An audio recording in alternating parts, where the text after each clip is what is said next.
अखंड भारताच्या विभाजनानंतरही पाकिस्तानात राहणाऱ्या हिंदूंची विविध प्रकारे प्रतारणा अद्यापही सुरूच आहे।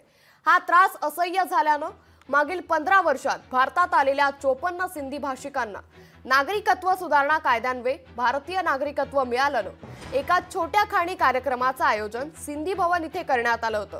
राष्ट्रीय सिंधी भाषा विकास परिषद, महाराष्ट्र सिंधी साहित्य अकादमी, सिंधी कलाकार संगम आणि उल्हासनगर महापालिका यांच्या संयुक्त विद्यमाने या कार्यक्रमाचं आयोजन करण्यात आलं होतं।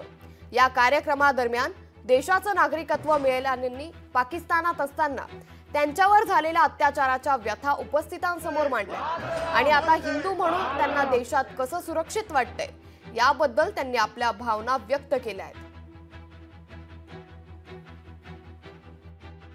सबसे महत्वपूर्ण बात जो हमारे संसद ने कानून बनाया कि जिसमें जो पाकिस्तान से अभी जो लोग यहाँ पर आना चाहते हैं, सिटीजनशिप लेना चाहते हैं, उनके लिए जो कानून बनाया गया था और उसके अनुसार बहुत सारे लोगों को सिटीजनशिप दी गई है।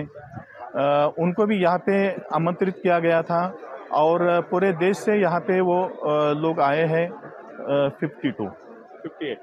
58 ऐसे व्यक्ति यहाँ पर आए हैं जिनको सिटीजनशिप दी गई है। बहनों के साथ और अपनी वाइफ और अपने माता पिता के साथ यहाँ उल्लासनगर में आया।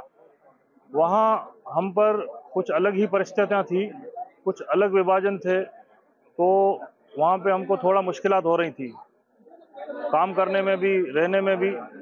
तो फिर यहाँ पे हमने भारत माता में आके यहाँ पे हम 2013 में उल्लासनगर में आए। अब 2013 से यहाँ तक जब तक थे हमने बहुत कोशिशें की, सिटीजन की बोला अभी बहुत टाइम है। और जैसे ही सीए का जो अमेंडमेंट आया तो उसमें हम लोगों को उन लोगों ने सिटीजनशिप दे दी। हम बहुत शुक्रगुजार हैं मोदी सरकार का और बीजेपी का, जिन्होंने हमको अपना भाई समझा और हमको इस लायक समझा कि नेशनलिटी यहाँ हमको दे दी। लोकशाही मराठी ऐका, पहा, जागरूक रहा।